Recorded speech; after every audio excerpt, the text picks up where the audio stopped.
In 2025, Alan Alda returned to the Four Seasons, the story he first brought to screen more than 40 years earlier. This time, he was not the same man. His hands were less steady. His movements were slower. His body required more patience than it once did. But the mind was still there. The humor was still there. And the unmistakable kindness that made America trust him for more than half a century was still there. For most people, Alan Alda will always be Hawkeye Pierce from MASH, the doctor who helped a generation laugh inside a war zone. But what most people still do not know is that Alan Alda had been living with fear long before television made him famous. A mother whose mind could turn a hotel hallway into a nightmare. A childhood disease that left him wrapped in painful hot blankets at 7. A dead dog preserved in a way no child should have been asked to understand. A medical emergency in Chile that nearly ended his life. A condition that made familiar faces suddenly look unfamiliar. And now Parkinson's disease, slowly writing itself into his hands. He spent decades helping America laugh through pain. But at 90, the question is different. What happens when the man who made pain bearable finally has to let the pain show? And what did all that kindness cost him? Stay with us, because Alan Alda's story is not just about aging. It is about a boy who learned terror early and somehow became a man who made others feel safe. New York City, January 28, 1936. Before the world knew him as Alan Alda, before the name became warm and familiar in American living rooms, he was born Alfonso Joseph d'Abruzzo. His father, Robert Alda, was an actor and singer, a stage man, a charming man, a man who understood performance, light, music, applause, and the strange discipline of making an audience believe what it wanted to believe. His mother, Joan Brown, had once been a beauty pageant winner. Beautiful, noticed, admired, the kind of woman who could make a room turn toward her. From the outside, it sounded like a glamorous beginning. A show business family, a handsome father, a beautiful mother, dressing rooms, hotels, stages, music, curtains, applause. But childhood is not measured by how a family looks from the outside. It is measured by what a child feels when the door closes. And for Alan Alda, home was not always safe. His mother suffered from serious mental illness. That is the quiet fact at the center of his early life. Not the kind of fact that makes a clean biography. Not the kind of fact a child can explain while it is happening. But the kind of fact that changes the air in every room. Because when a parent is unstable, the child learns to watch. He learns footsteps. He learns silence. He learns whether a laugh sounds like happiness or warning. He learns to study faces before anyone speaks. He learns that a normal evening can become frightening without warning. Most children are allowed to be unaware. They run through rooms. They interrupt adults. They trust that the grown-ups are holding the world together. Alan Alda did not get that kind of innocence for very long. He became careful. He became alert. He became the kind of child who notices everything, because missing one small change of room can feel dangerous. Years later, he will become famous for listening, for reacting, for catching tiny shifts in the scene, for making another actor feel completely seen. But before that became artistry, it was survival. Alan later remembered scenes from childhood that no child should have had to carry. One involved his mother losing control in a hotel, in a way so frightening that memory turned it into something almost unreal. A hallway, darkness, doors, movement, a woman who should have represented safety, instead becoming the source of fear. Imagine being a small boy in a strange hotel. You hear bare feet against the floor. You hear doors being struck. You hear voices. You hear laughter that does not sound like joy. You do not understand diagnosis. You do not understand mental illness. You do not understand what is happening inside your mother's mind. You only understand that the person who should protect you has become someone you are afraid of. Adults may explain later. Doctors may name it later. Family members may say she was sick. But a child does not experience it as diagnosis. A child experiences it as fear. And there was another memory, even sharper. Around the age of 6, Alan recalled being in his parents' bedroom while his mother came at his father with a knife. That sentence is simple.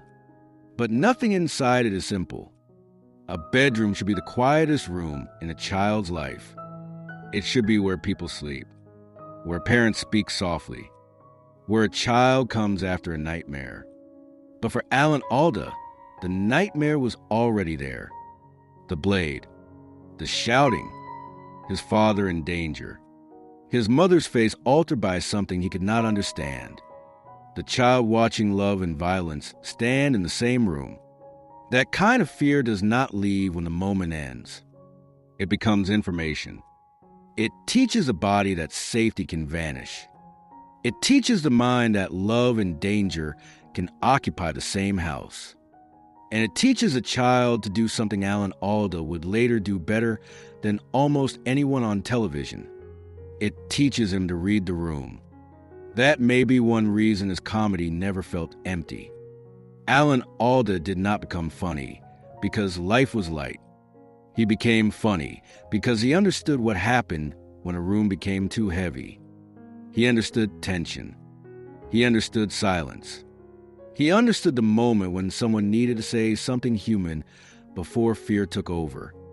That is what most people never knew. The kindness came from somewhere. The humor came from somewhere. The intelligence came from somewhere. And part of it came from a little boy inside a home where adults could break in ways children could not fix. That was the first wound. The next one entered his body. In 1943, Alan Alda was diagnosed with polio. He was 7 years old. 7, an age when most children should be running, falling, laughing, asking questions, refusing bedtime, and believing that the body will always obey them. But Alan's body became a place of danger. Polio was not a small word in those years. It frightened families. It changed futures. It entered homes like a shadow. Parents watched children carefully, hoping weakness would pass, hoping fever would fade, hoping the body would not betray itself.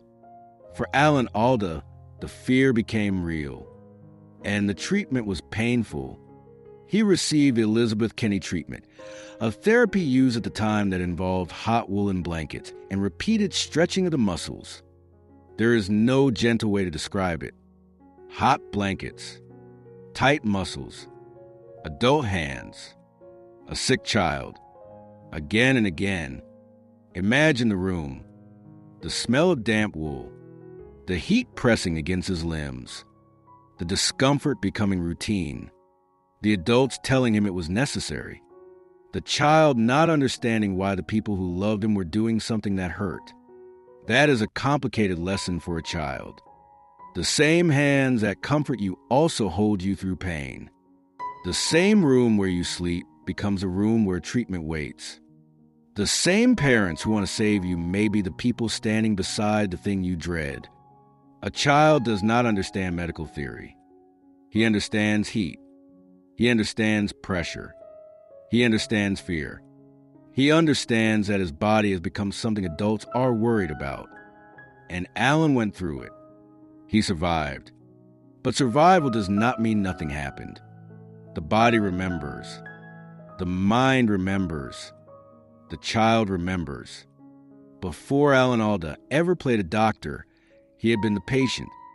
Before he ever spoke medical words on television, adults had spoken medical words around his own body. Before he ever stood in a fictional operating room on MASH, he had known what it meant to lie still and wait for someone else to decide what pain might save him.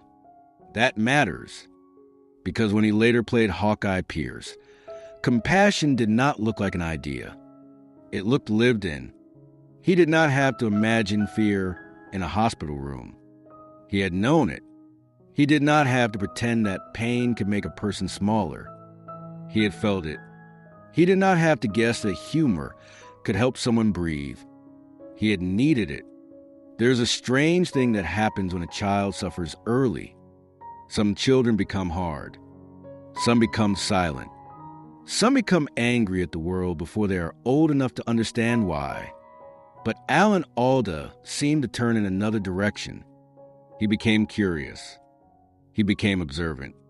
He became interested in how people speak, how they listen, how they fail to understand one another, and how they might do better. Pain did not make him simple. It made him layered. It made him aware that the person smiling in front of you may be carrying something you cannot see. That awareness would become part of his work. It would become part of his comedy. It would become part of the reason audiences believed him when he showed compassion on screen, because he did not perform kindness as decoration. He seemed to know that kindness could be necessary. A child who has been afraid of his own body understands that. A child who has waded through pain understands that. A child who has watched adults try to help in ways that hurt understands that life is rarely clean. And Alan Alda's best work would always carry that same truth. Funny and painful, light and serious, tender and sharp, all at once. But still, childhood was not finished with him. There was another lesson waiting. It came in the shape of a dead dog. At first, this may sound small compared to mental illness or polio. It was not small to him. A family dog died, a dog Alan loved, a living creature that had once been warm, moving, familiar, comforting. His father, perhaps trying to be kind, perhaps trying to help his son hold on to something, had the dog stuffed. That became one of the strangest and most painful images of Alan Alda's childhood.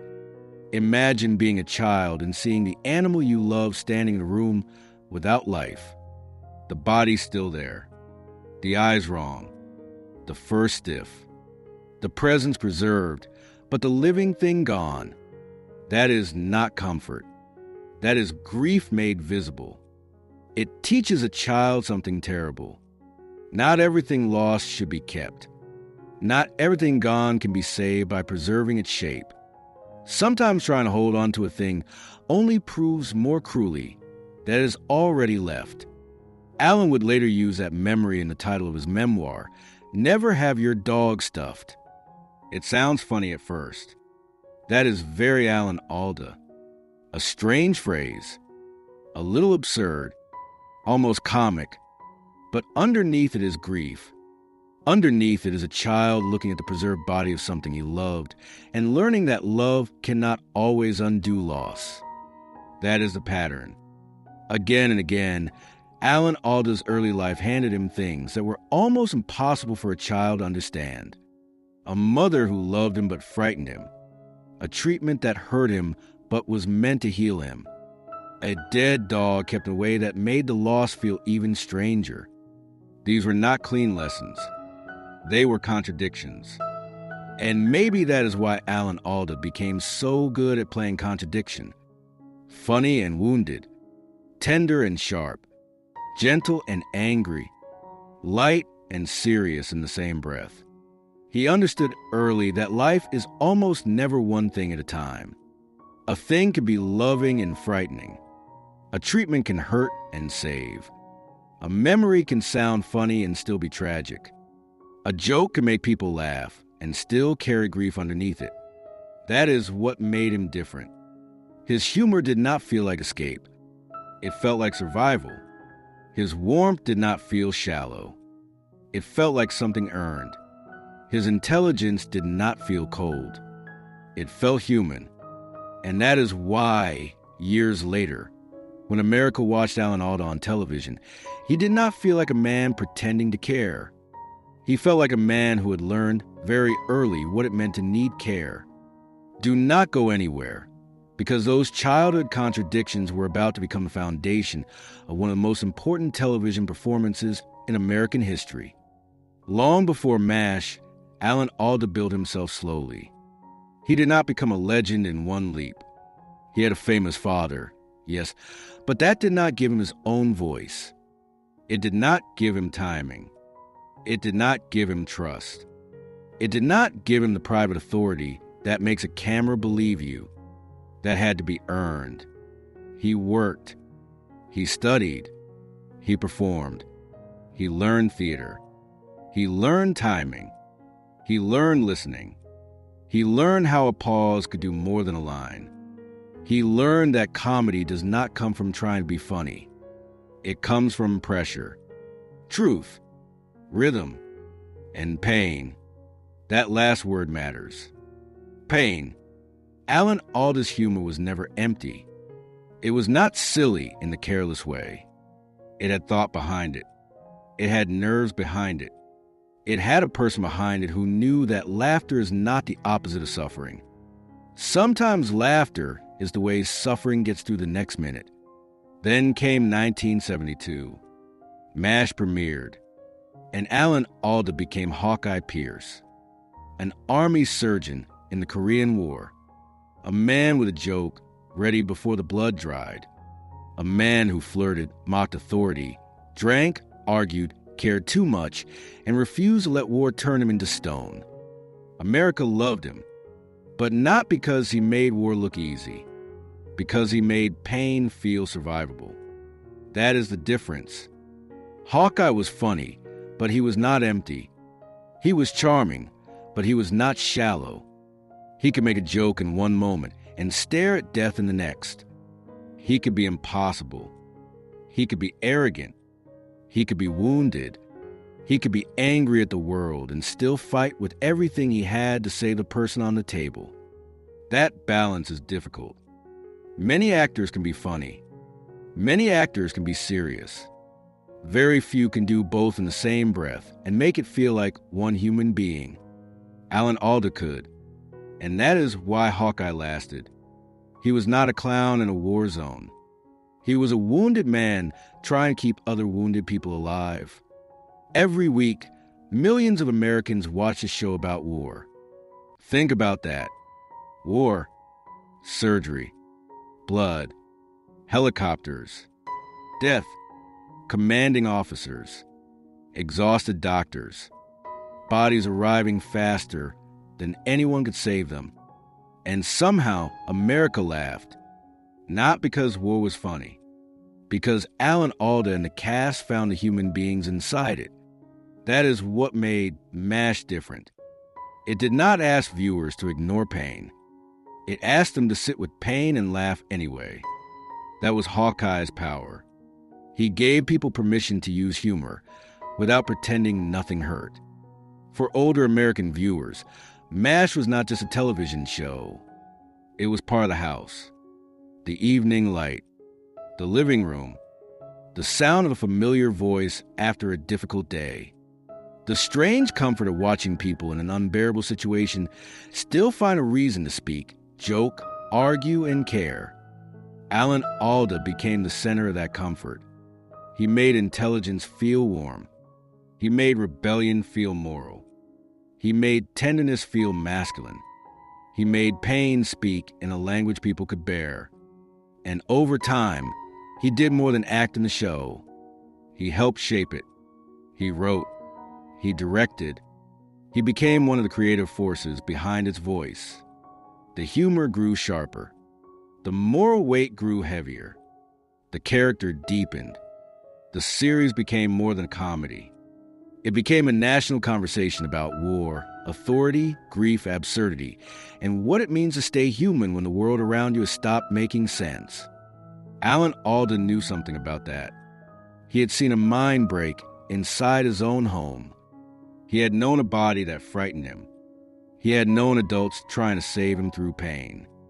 He had known loss preserved in a form that did not comfort. So when Hawkeye looked at a wounded soldier, the compassion did not feel decorative. It felt earned. And when Hawkeye made a joke in the middle of terror, it did not feel like denial. It felt like survival. That is the secret of Alan Alda's performance. The jokes were never just jokes. They were a way to keep breathing. That is why people remembered him.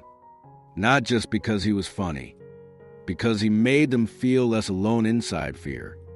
But fame is never just applause. Fame is a pressure system. It enters the room before you do. It changes how people look at you. It turns your face into public property. It takes a role you played and attaches it to your name forever. For Alan Alda, MASH was the role of a lifetime. It gave him everything. It also gave millions of people a version of him they never wanted to let go.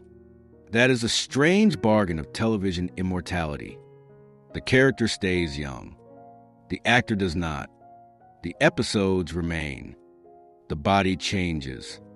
The audience remembers a face from the 1970s, then decades later sees the same man at 90 and feels the shock of time. That shock is not only about him. It is about us. It is about how much life has passed since we first loved him. And the most frightening medical scene in Alan Alda's life did not happen on the set of MASH. It happened in a real hospital, thousands of miles from home. In 1978, Alan Alda was in Chile, filming a science program in La Serena. By then, he was famous. Very famous. Hawkeye was known across America. People knew his voice, his face, his rhythm, his way of making panic feel human. But fame does not protect the body. One day, his body turned against him. He developed severe abdominal pain. Not discomfort. Not something that could be walked off. A deep, frightening pain that told him something was seriously wrong.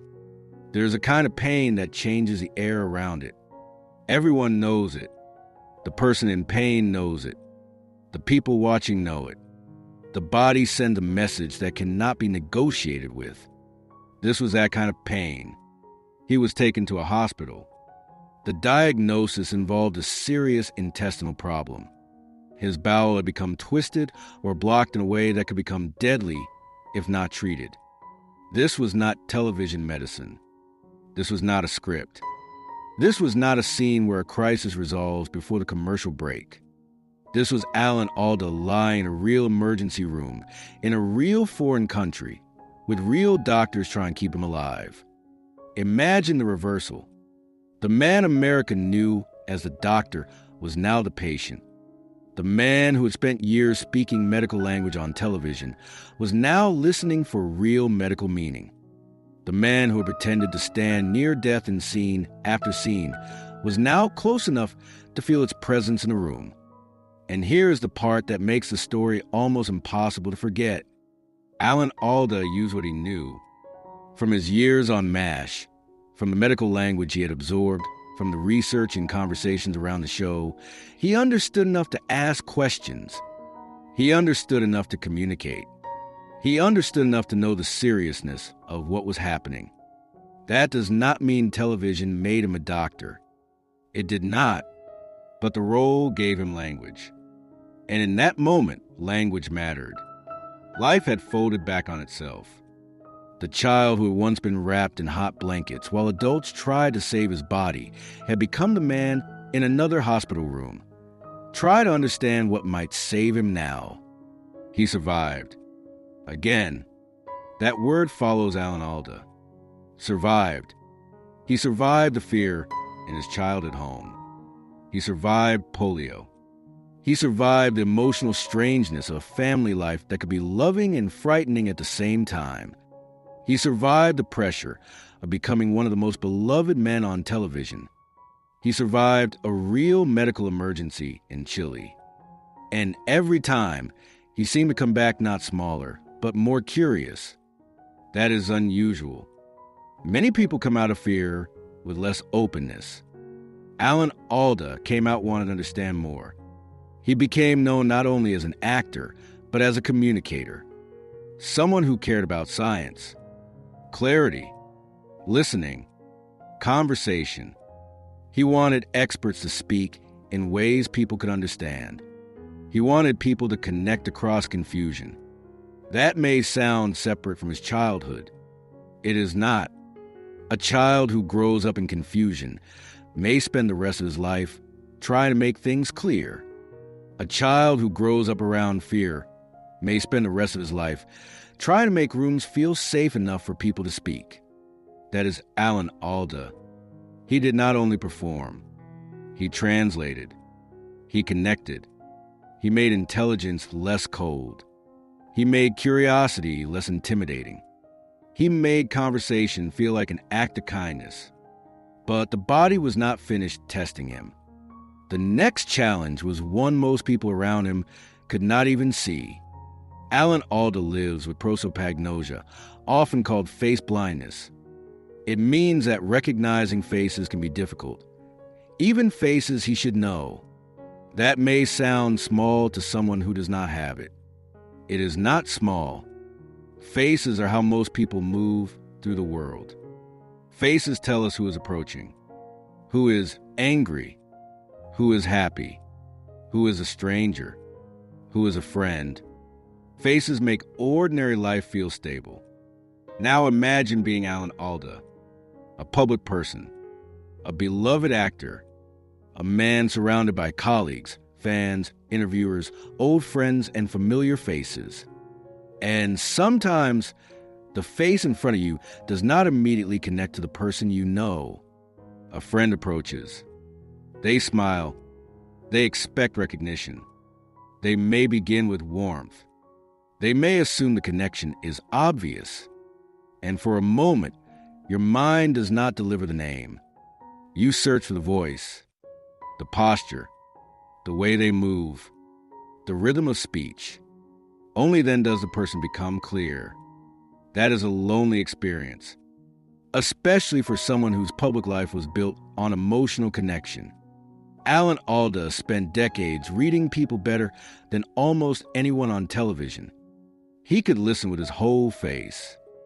He could respond to the smallest shift in tone. He could make a scene feel alive because he seemed completely present with the person across from him. And yet in life, faces could become uncertain. That is the kind of invisible difficulty people rarely think about. It does not look dramatic. It does not ask for sympathy. It does not announce itself like a cast or a cane. It simply complicates ordinary human moments. A reunion, a hallway greeting, a dinner party, a fan encounter, a person who should be familiar standing in front of you as a stranger for a few seconds too long. For most people, recognition feels automatic. You see a face, and the mind gives you a name. You see a friend, and the connection arrives before you have to think. But for someone with face blindness, that simple process can become work. It can create awkwardness. It can create misunderstanding. It can make a warm person seem distant when he is not distant at all. And that is what makes it so painful. Because Alan Alda was never known as a cold man.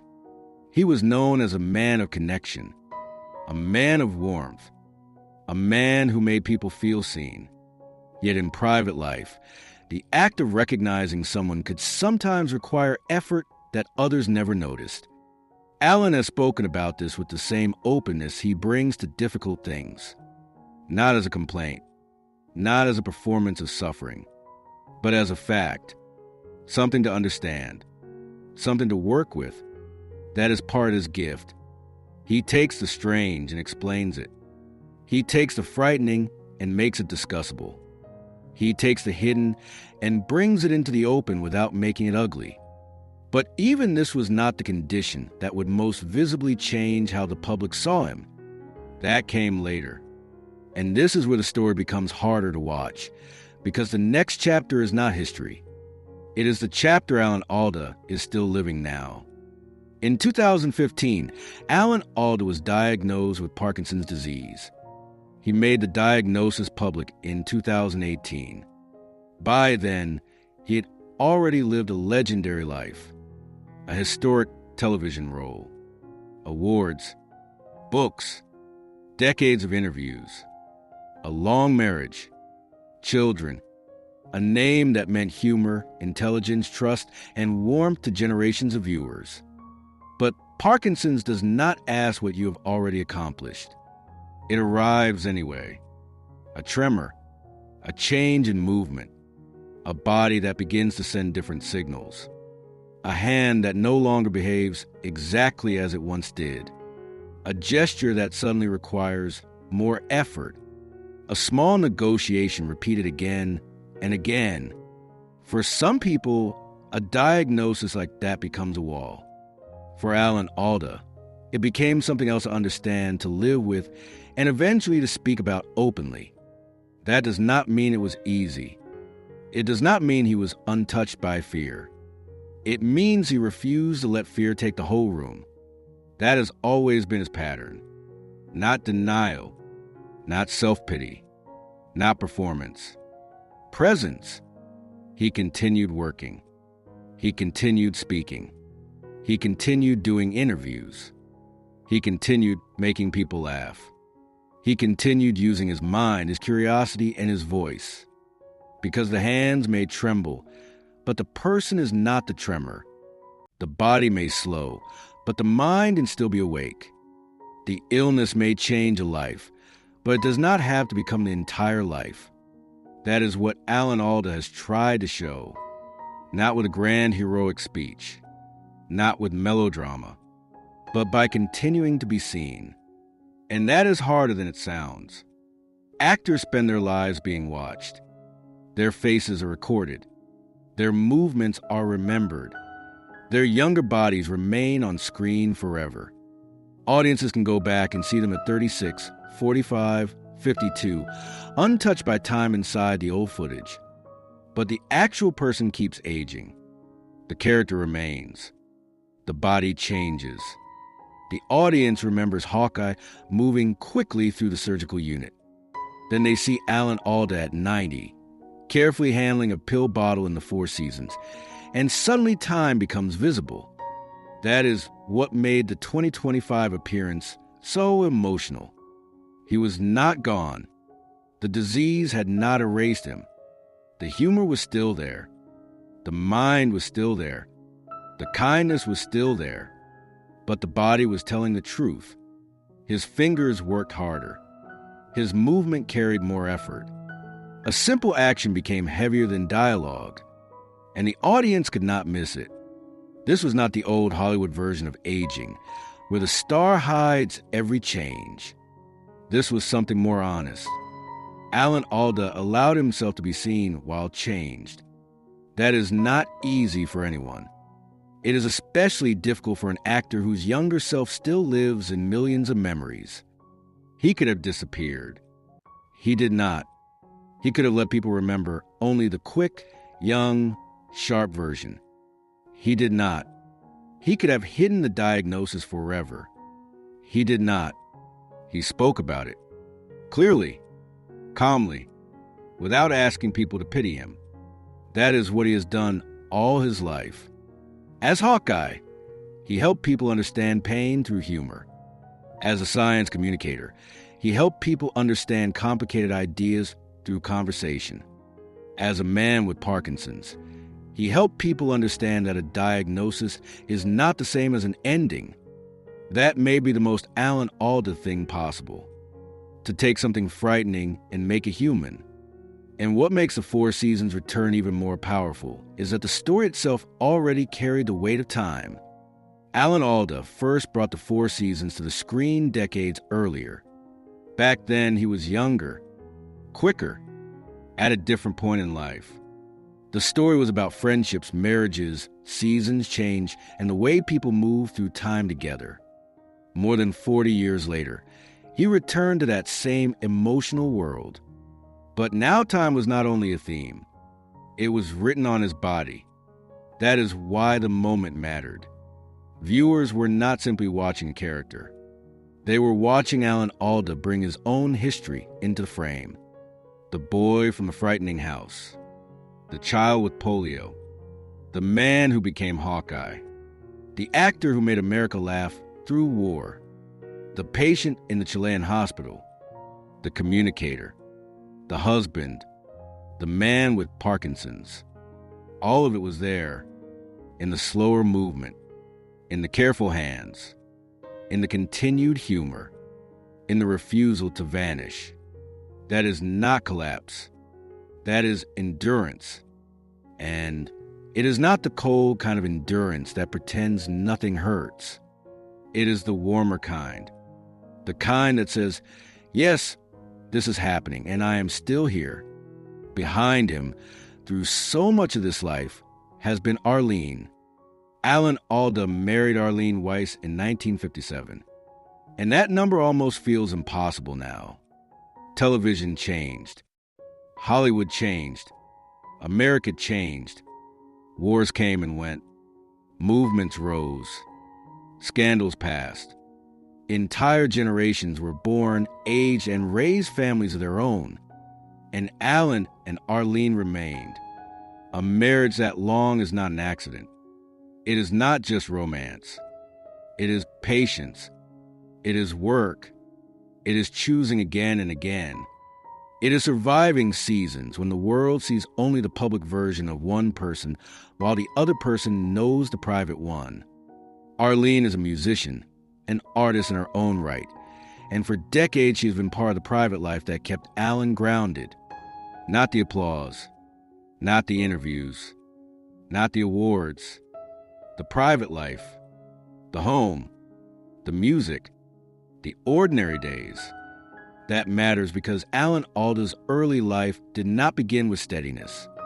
It began with instability, with rooms that could become unsafe, with a mother whose mind could frighten him, with a child learning to watch every shift in the air. So when we look at his long marriage, it is not just a sweet detail. It is part of the deeper story. The boy who grew up in frightening rooms helped build a safe one. That may be the largest victory in his life. Bigger than the awards. Bigger than the fame.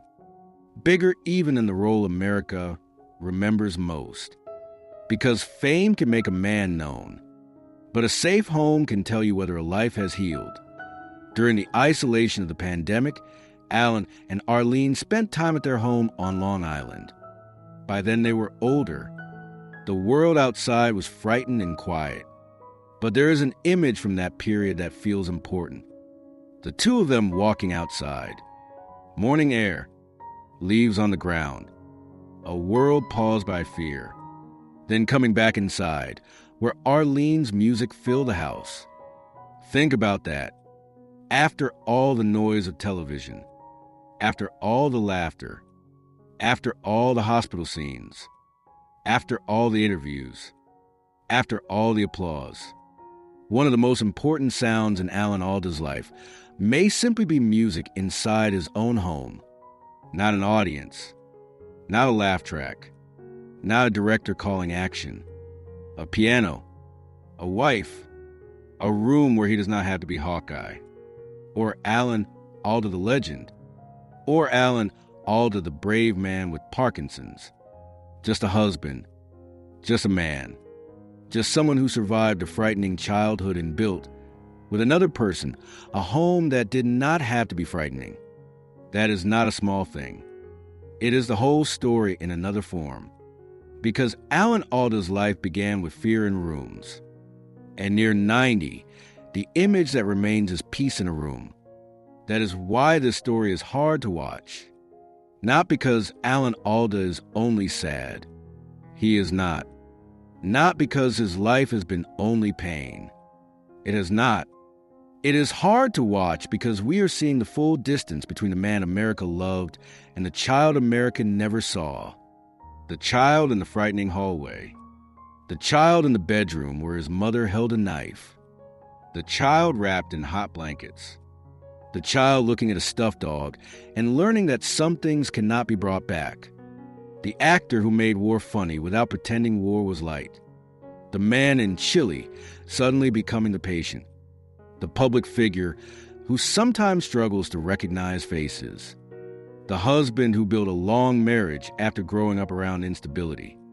The older man whose hands now carry the disease he refuses to let define him. That is a life.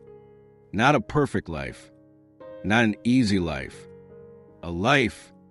And Alan Alda lived it in a way that made other people feel less alone.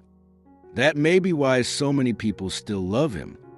He did not make people laugh by ignoring pain. He made people laugh because he understood pain. He did not become kind because nothing bad happened to him. He became kind after seeing what fear can do. He did not become gentle because the world was gentle with him. He became gentle because the world was not. And that is the part worth remembering.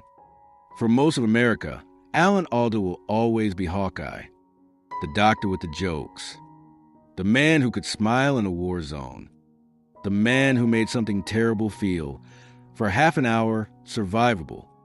But behind Hawkeye was Alan. Behind Alan was Alfonso.